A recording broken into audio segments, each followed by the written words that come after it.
Minggu ini, kalau kamu tinggal di Kalimantan, listrik di rumahmu bisa mati sampai 5 jam sehari. Sementara temanmu di Jakarta, nyala terus. Adem. Gak kenapa-napa. Padahal negaranya sama, bayar listriknya juga sama. Lah kenapa nasibnya beda banget? Jawabannya lebih menarik dari yang kamu kira. Coba ingat-ingat.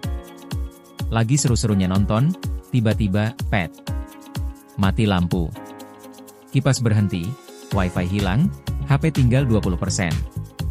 Dan yang paling nyebelin, ini bukan kejadian sekali dua kali. Di banyak daerah, mati lampu itu punya jadwal.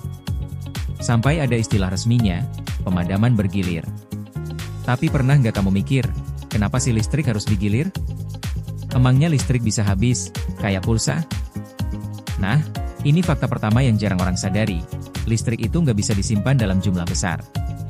Beda sama air yang bisa kamu tampung di toren, listrik harus diproduksi persis di detik yang sama saat kamu memakainya. Setiap kamu nyalakan AC, di suatu tempat ada pembangkit yang detik itu juga harus menambah tenaganya. Jadi sistem listrik itu kayak orang jalan di atas tali. Pasokan dan pemakaian harus seimbang terus-menerus, setiap detik. Kelebihan dikit, alat-alatnya bisa rusak. Kekurangan dikit, pet. Padam. Terus, apa hubungannya sama Jakarta? Gini. Pulau Jawa punya satu keunggulan raksasa, jaringan listriknya nyambung semua. Dari ujung barat sampai Bali, ratusan pembangkit terhubung dalam satu sistem besar.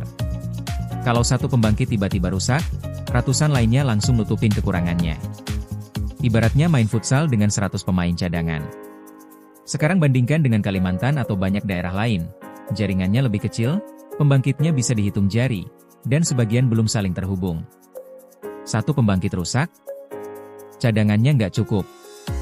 Dan satu-satunya cara supaya seluruh sistem nggak ambruk total adalah, matikan sebagian wilayah. Gantian. Itulah kenapa namanya pemadaman bergilir. Dan itu persis yang lagi kejadian sekarang. Pertengahan 2026 ini, beberapa pembangkit besar, termasuk di Kalimantan, mengalami gangguan hampir berbarengan. Hasilnya, Balikpapan, Samarinda, Pontianak, sampai Palembang kena giliran padam berjam-jam. Dan menurut PLN sendiri, kondisinya baru benar beberapa bulan lagi.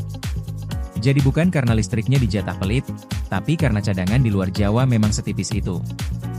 Tapi tunggu, kenapa Jakarta kayaknya nggak pernah kebagian giliran? Ini bagian yang bikin mikir.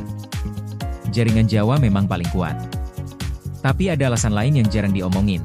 Kalau listrik Jakarta padam 1 jam saja, kerugiannya bisa sampai triliunan rupiah. Bursa saham berhenti. Pabrik-pabrik mati. Bandara kacau. Server-server perusahaan tumbang. Jadi sistem listrik kita memang dirancang buat melindungi pusat ekonomi mati-matian. Ini bukan konspirasi, ini murni hitung-hitungan. Tapi konsekuensinya pahit. Makin jauh kamu dari pusat ekonomi, makin belakangan kamu diprioritaskan. Adil atau enggak? Nah, itu pertanyaan yang beda lagi. Jadi singkatnya, listrik nggak bisa disimpan, jaringan di daerah lebih rapuh daripada Jawa, dan sistem kita dirancang melindungi pusat ekonomi. Nah, tapi ini malah memunculkan pertanyaan baru. Katanya, tiap tahun ada puluhan triliun uang negara buat bangun pembangkit dan jaringan itu uangnya kemana aja, ya? Kita bongkar di video depan. Inilah kenapa, tempat pertanyaan yang tiap hari kamu alami, akhirnya dijawab. Subscribe, biar rasa penasaranmu nggak digilir juga.